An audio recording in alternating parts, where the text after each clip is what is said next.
As a father भी मेरे मन में कुछ सवाल उठे, तो मैंने सोचा कि लगे हाथ मैं भी सवाल एक आपसे पूछता हूँ। जब हम एज ए पेरेंट बात करते हैं तो बड़ा स्वाभाविक है कि हम बच्चों से कुछ एक्सपेक्ट करते हैं, और बच्चे हमारे वो शायद उस तरीके से या उस समय नहीं करते हैं, तो हमारे अंदर कहीं ना कहीं एक गुस्सा आना स्वाभाविक है। और उस गुस्से में हमें ये नहीं पता होता कि ये गुस्सा पॉजिटिव है या नेगेटिव है, यानी कि ये बच्चे के कॉन्फिडेंस को बढ़ाएगा या बच्चे के कॉन्फिडेंस को गिरा सकता है। तो कहीं ना कहीं हम सभी पेरेंट्स जो हमारी मम्मी पापा या दादा दादी नानी सब सुन रहे हैं, तो सबके मन में एक सवाल आता है कि क्या एज ए पेरेंट हम जब बच्चों पे गुस्सा करते हैं तो क्या इसकी कोई डिग्री है कि हमें कितनी डिग्री का गुस्सा करना है, और वो गुस्सा क्या रूप लेकर के जाएगा। तो कहने का मतलब है कि how to control our anger as parents. ये बहुत सारे मम्मी पापा के मन में सवाल होगा। तो ये सबसे कॉमन क्वेश्चन यही है, क्योंकि कोई भी माता पिता गुस्सा नहीं करना चाहते। सभी चाहते हैं कि सब खुश रहे, हम भी खुश, बच्चा भी खुश, सब अच्छे से हो।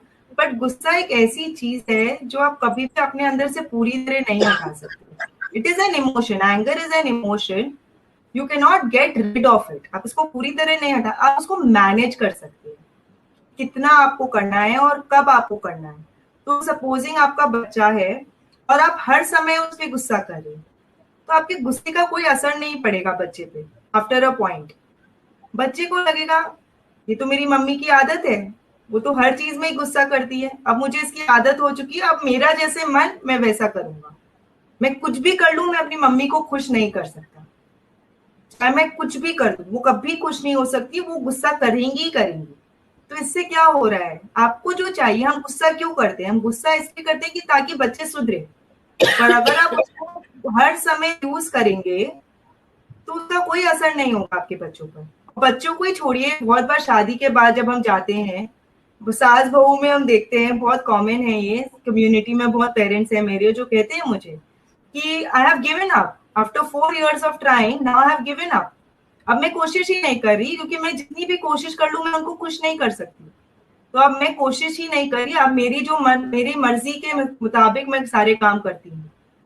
तो वैसे ही बच्चे हैं, अगर आप पूरे टाइम उनको डांटेंगे तो आपकी डांट का असर खत्म, तो आप भूल जाइए गुस्सा करना। अब सेकंड चीज, काफी बार क्या होता है, हर समय पेरेंट्स नहीं गुस्सा करते, कभी कभी करते हैं।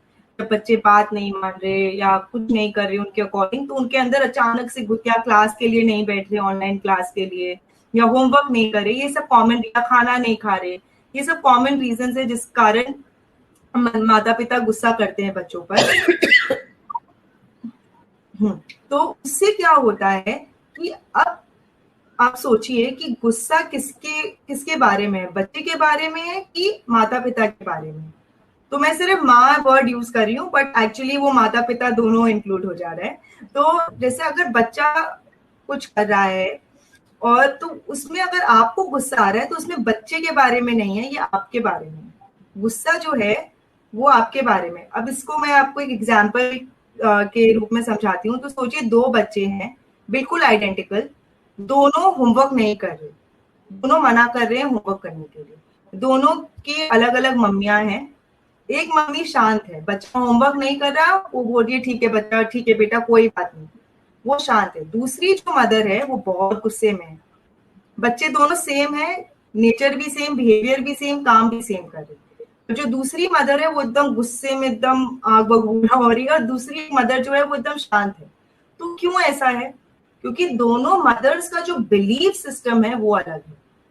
एक मदर सोच रही है कि ठीक है, कभी कभी मेरे बच्चे होमवर्क नहीं करेंगे, चलेगा, हो सकता है उसका आज मन नहीं है। शी इज मोर फ्लेक्सिबल, उनका बिलीफ सिस्टम फ्लेक्सिबल है, लीनियंट है। और जो दूसरी मदर है जो गुस्सा कर रही है, वो सोचिए ऐसा कैसे हो सकता है, मैं माँ हूं, उसे मेरी बात माननी ही पड़ेगी, माई चिल्ड्रन मस्ट ओबे मी एट एनी कॉस्ट। वो अपनी मन की नहीं कर सकते, बिल्कुल जो मैं बोलूंगी वही उन्हें करना होगा। तो जब आपका बिलीफ सिस्टम इतना रिजिड है, इतना इरैशनल है, इतना फिक्स्ड है, तो आपको गुस्सा तुरंत से आएगा। अगर आप अपने बिलीफ सिस्टम को थोड़ा रिलैक्स करेंगे, इजी करेंगे, थोड़ा रैशनल करेंगे, आप सोचेंगे कि ठीक है बच्चा ही है, कभी हो सकता है ऐसे, अभी मन नहीं है, थोड़ी देर बाद में ट्राई करूंगा, आपको गुस्सा तुरंत से नहीं आएगा। तो जब आप सोचेंगे कि I am the supreme authority, I am the boss, what ever I से हैज टू बी डन, गुस्सा तुरंत आएगा। पर अगर आप सोचेंगे कि ठीक है हम दोनों इक्वल है, कभी मेरी चलेगी कभी उसकी चलेगी, as a mother I would love if my child listens to me, but sometimes it is okay for my child to not listen to me, तब आपका गुस्सा कम हो जाएगा और धीरे धीरे आपको गुस्सा आना बहुत कम हो जाएगा। सो अगर आपको गुस्से को मैनेज करना है तो आपको अपने अंडरलाइंग जो बिलीफ सिस्टम है उसको चेंज करना होगा पहले। बिल्कुल। तो आपको ये बिलीफ चेंज करनी पड़ेगी अपने बारे में कि मैं जो बोलूंगी वैसा ही होना चाहिए। और ये सिर्फ पेरेंटिंग पे ही नहीं, ये हर रिलेशनशिप में एप्लीकेबल है लाइफ में, चाहे दादा दादी का हो, दादा पोते का हो, या हस्बैंड वाइफ का हो, या सास बहू का हो, या कोई भी रिश्ते में आप ये चीज, जब भी आपको गुस्सा आता है उसका कारण आपका बिलीफ सिस्टम होता है कि आप अपने बारे में क्या सोचती हैं और आप सामने वाले से क्या एक्सपेक्ट कर रही हैं।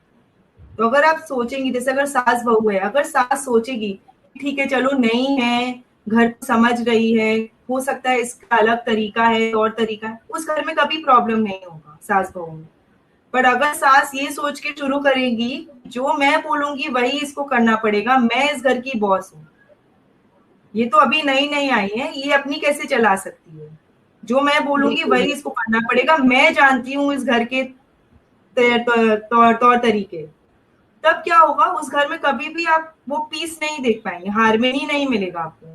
तो आपको अगर अपने गुस्से को मैनेज करना है, और बहू का भी सेम, अगर बहू सोचती है कि सास ऐसे करे जैसे मैं सोच रही हूँ अपने बच्चे को पालना वैसे ही एग्जैक्टली करे, तो वैसा कभी नहीं होगा, तो फिर वो हार्मनी कभी नहीं बनेगा। तो if you want to manage your anger, belief system को पहले मैनेज करिए, that is one. And second is commitment, हर चीज में कमिटमेंट जरूरी है। Don't make like a long commitment कि फॉर एवर, कि मैं लाइफ में कभी गुस्सा नहीं करूंगी। ऐसा करने से कभी, जब भी हम कोई अच्छे डाइटिशियन के पास जाते हैं तो वो क्या बोलता है नो शुगर फॉर 3 days, चीनी छोड़िए 3 दिन के लिए। हमें लगता है 3 दिन बस मैं कर सकती हूँ। अगर वही डाइटिशियन आपको बोल दे कि हमेशा के लिए चीनी छोड़िए, आप फर्स्ट डे भी नहीं छोड़ेंगे, आपको लगेगा हमेशा तो मुझसे होगा ही नहीं, तो आज भी मैं क्यों नहीं खाऊं, आज तो खा ही लेता हूँ क्योंकि मैं ये कर ही नहीं सकता। तो आप 2-3 दिन के लिए भी नहीं ट्राई करेंगे। तो गुस्से के साथ भी आपको यही करना है, आपको बोलना है आज मैं गुस्सा नहीं करूंगी किसी पर, आज खत्म, कल उठे सुबह फिर से ये कमिटमेंट बनाइए, आज मैं शांत रहूंगी। और अगर आपको बहुत ज्यादा गुस्सा आता है, आपका टॉलरेंस बहुत ही कम है, तो पूरा दिन भी मत रखिए, हाफ डे से स्टार्ट करिए, दोपहर तक मैं आज शांत रहूंगी, किसी से कुछ नोक झोंक झगड़ा वगड़ा कुछ नहीं करूंगी, उसके बाद मैं देखती हूँ जो होगा होगा। तो आप ये जब डेली कंटिन्यूअसली प्रैक्टिस करने लगेंगे तो this will become a part of your nature, it will become something a part of you. और आप लोगों से बात करिए इसके बारे में, जब आप लोगों को बताएंगे इसके बारे में तो वो आप खुद करने लगेंगे अपने लाइफ में।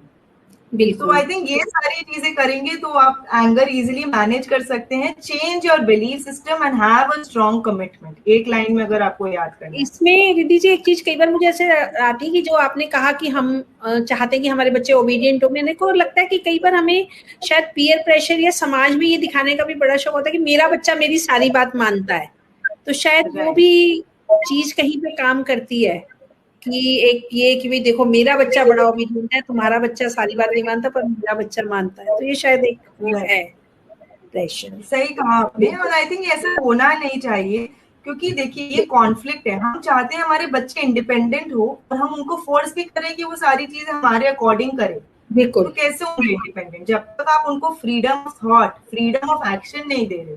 आप खुद को ही कॉन्ट्रडिक्ट कर रहे हैं एज अ पेरेंट।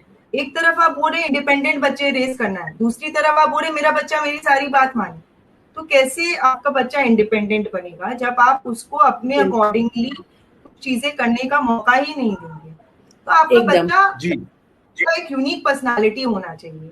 बिल्कुल बिल्कुल जी रिद्धि जी, जस्ट इन लाइटर वेन अगर मैं आपकी बात को सम अप करूं तो भारतवर्ष एक डेमोक्रेटिक कंट्री है तो घरों में भी डेमोक्रेसी का पालन होना चाहिए, नो ऑटोक्रेसी। कोई एक दूसरे के ऊपर फोर्स नहीं करे, आपस में सामंजस्य स्थापित करके आगे बढ़े।